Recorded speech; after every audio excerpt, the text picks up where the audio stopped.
Hello, Tom. Hi, Amanda. Thanks for being so game for this, and I love your channel and the whole concept of Art of Pausing. Thank you. Well, I just think there's so much that can be chatted about. We don't take enough time for ourselves, and there's so many lovely things that we can do for ourselves. So I just thought, yeah, just get out and do it. Really. Yeah, and I thought that as well because I've known you for a few years now, right? And I realised that I don't know your backstory. I You don't know don't know what Alex? Ah, I no. don't know what brought you here. So, and I run a podcast, the Zone Show, and my favourite question for everybody is just because you're now obviously working in the healing arts and the manifesting arts and the making people happy arts and this sort of stuff, but I'm always really, really interested to know what brought you here. Why did you end up at this place? Well, it was a very practical reason, actually. When we moved out of London, we don't have any passing buses, and so I knew that I would need to be the one, obviously, taxiing, doing the school runs and everything. And so I needed to do something that would fit in around that. So it was as I say, a very practical reason. I'd read a few books on reflexology, which was my way in. And so when my youngest was about 2, I took myself off, and at the weekends for just over a year, my husband held the fort, and so that was the first thing. So probably, I don't know, 15 years ago, I qualified as a reflexologist. Then about 12 years ago, I qualified as a body talk practitioner. And I'm an advanced practitioner and a parama practitioner, which means it's sort of like the body talk world's equivalent of postgrad, maybe. I don't know. It's so that's the body talk. And then about 4 years ago, I added quantum touch to my toolkit. Now, I mean, I must have done one pair of feet last year. I hardly do any reflexology at all now. So my sessions, so that's how I got into it, in answer to your question. Yeah. Oh, wonderful. So what's because I didn't know you were a reflexologist. I would have had some had I known. But so is there because obviously the feet are one way into the body. Yes, but and people might know reflexology and how a different point on the foot, and also there's a different point on the ear as well. Isn't different points on the ear also can help other points on the body. But how do you think something like quantum touch and reflexology, are they one aspect of each other but a different way in?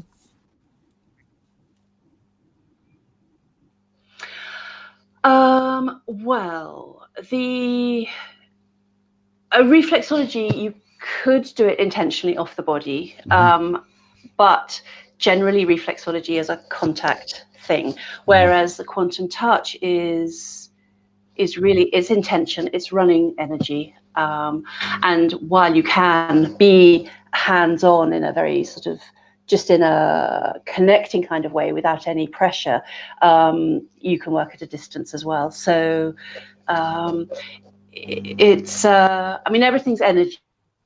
So at a certain level, they are both working with our natural instinct to get into the best state that we can. But from your perspective, they are quite different to use. From your perspective, though, what was it that drew you to both of them? What's the essential? Apart from you wanted to pay the bills and have a job you can do at home, what do you think the real essence of your journey was all about?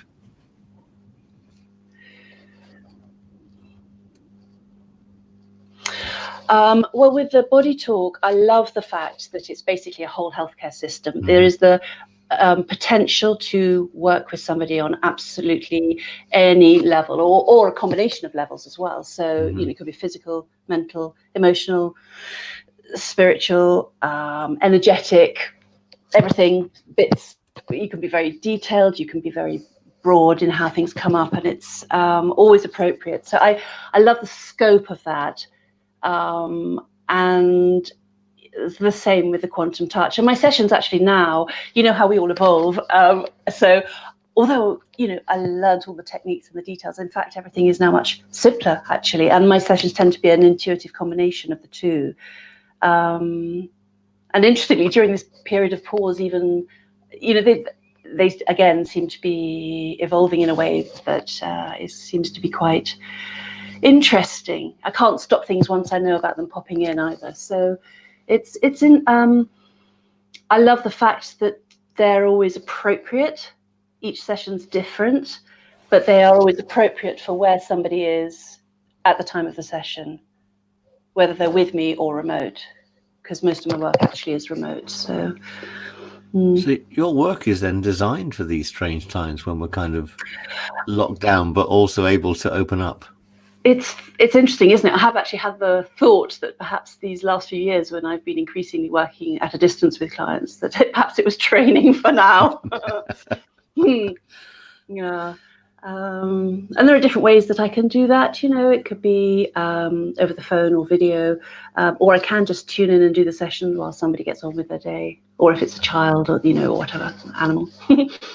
So you work remedially with people. So if people have got like a presenting issue, let's say, you can help them through that. But I also noticed through your various workshops you've done, you also work generatively. So you take people that are okay and actually you make them even better, especially with the manifesting work that you do.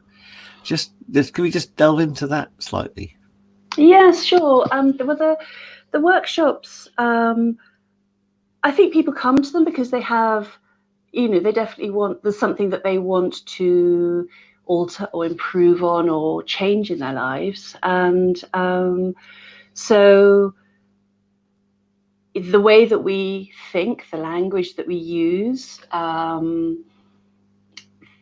these are all little things that in combination can help the universe provide the kind of experience that we would prefer to have. And so it's just lovely sharing these kind of things with people. I also incorporate a bit of meditation, because I think a lot of people think they can't meditate and they're not doing it right or something. And you're the meditation guru, but it's permission to play is really what I focus on, because there's no wrong way. It's just whatever feels right. So I get people to play with the breath and I also focus a little bit on life purpose. So again, once you've got clarity on that, everything else falls into place, and it makes that path that you wish to travel easier to find, or for it to come to you. Wow.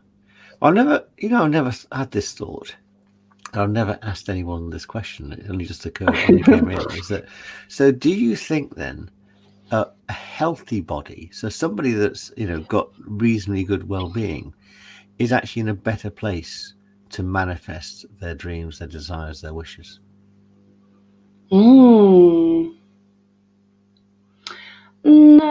I don't think so. I come very much from a perspective of potential. Mm-hmm. And I think we all have that potential. Yeah. And I think some people who are, not in a good physical way have huge depth of self-knowledge sometimes. Yeah. It's that's an interesting one. What do you reckon about that? What do you have any thoughts about that? Well, our potential is so wide, isn't it? So and so people that have got what you might call, I always thought that disabilities are different abilities. So that and I've worked a lot with people that are, for example, dyslexic or dyspraxic, what have you, and then you just find another routine. And we've seen the marvelous Captain Tom recently, who's quite frail but can manage to walk all these steps and do an amazing thing as well. So I just wondered, whether you'd noticed any correlation between it, or whether actually it doesn't really matter, so long as the intention is there and the drive is there, and also the intention's pure. So often when you've got a pure intention, just the most amazing things. Yes. So, yeah. I would agree so this is all about this channel that you just started, all about pausing, isn't it? And you spell it Pawsing. I just wondered how do you pause in the day? How do I pause in the day? I love to have my bare feet on the ground. So I do try and kick my shoes off and sit with a cuppa. And grounding is such an important thing, I think, for us, and I love to do that. And that I love that sort of feeling of tingling through the soles of the feet as the feet make contact. And so that's one thing I do. I like walking. I'm very lucky. From the door here, I can get into woods and then out into fields, and or even just looking out of the window. I nature is a big a pause enabler for me. Yeah, I love that. I've also actually, really bizarrely, and I can't believe I'm doing it because it seems so out of character, but I have discovered crochet in the last 3 years or so, and I absolutely love it. As somebody who was told to give up art at school, I can't tell you the joy I get out of creating something. And even unraveling it, it's the art of doing it rather than the end result, actually, for more.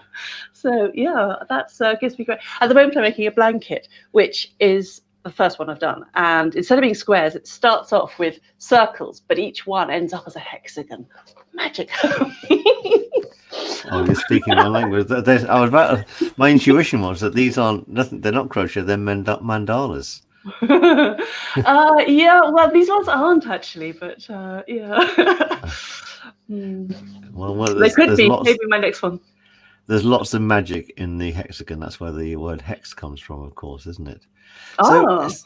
yeah, absolutely. I wrote this book called The Zone to accompany my podcast, The Zone Show, and each zone in the book is a hexagon. And I was just telling someone on a call today that when the idea just popped in that I should have zones with 6 sides, I drove home and a car went past me with the number plate Hex 666. As if it was almost like confirmation that you should be doing this right now. And I love those. I love things like signs. So on that note, the concept of signs that come in, how do you tune into signs and signposts in your life?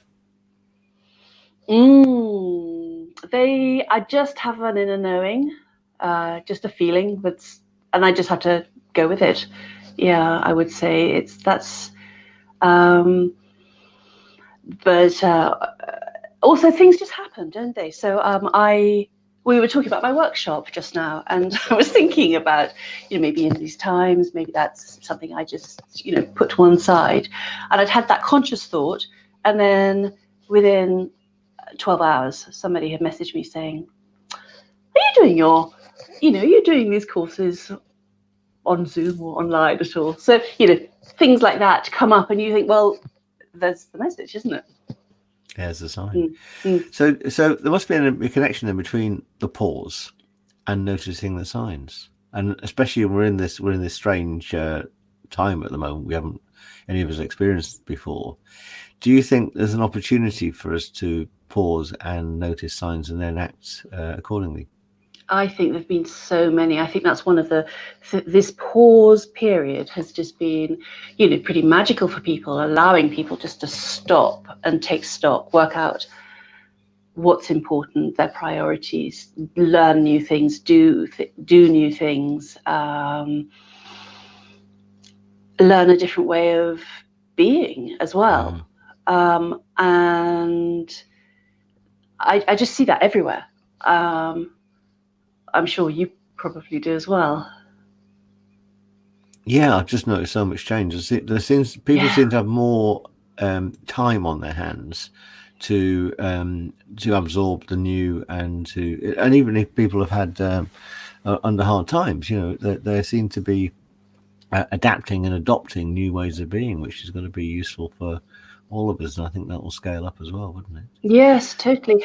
On many levels, and even using technology differently, or learning to stop. Somebody sent me a message the other day, just saying that they'd finally learned to stop, and how wonderful it was, and it should be on prescription.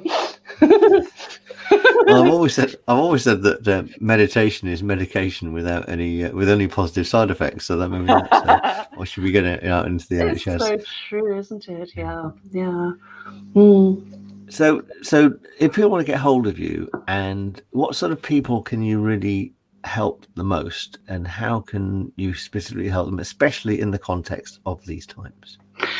Well, I would say that a lot of people are in a very fearful state with high anxiety, and the sort of sessions that I do, often people remark on how much calmer they feel after a session. So it's that kind of thing is something that is definitely on the cards, let alone physical effect, physical issues that people might have, but definitely the all of that side of things. And on that note, I have a weekly session that I do on a Tuesday evening that's on YouTube that people can just tune into if they want to have a general session once a week. But obviously I can do one-to-ones as well. And if you're watching live, you're doing that in literally about 11 minutes time, is that right? I think I am, yes. Fantastic. Yes. Well, thank you for entrusting me to turn the tables. I hope that it wasn't too wobbly and you went with, but I wanted to know where you'd come from, what your back history was. I'm sure other people would too as well. Oh, Tom, it's very lovely of you to spend some time out of your day inquiring. I appreciate that. No, it's really my joy. My joy and pleasure. So keep shining, keep doing all the things that you do, because I suspect you do something bigger than what you even know right now. Well, isn't everybody? If exactly. You suspect that. And now is the time in the pause to discover what that thing is. Yes, exactly. There's that opportunity. But I've always said I'm not going to define it. I'm going to let other people tell me what it is, and that's the best way to find out. Because you don't want to cage it in, do you? I know, yeah. If we thought for a minute what it was, then we would dampen it down, I'm sure. Take great care and keep shining. You too, Tom. It's lovely to see you. Take care. Bye. Bye. Bye.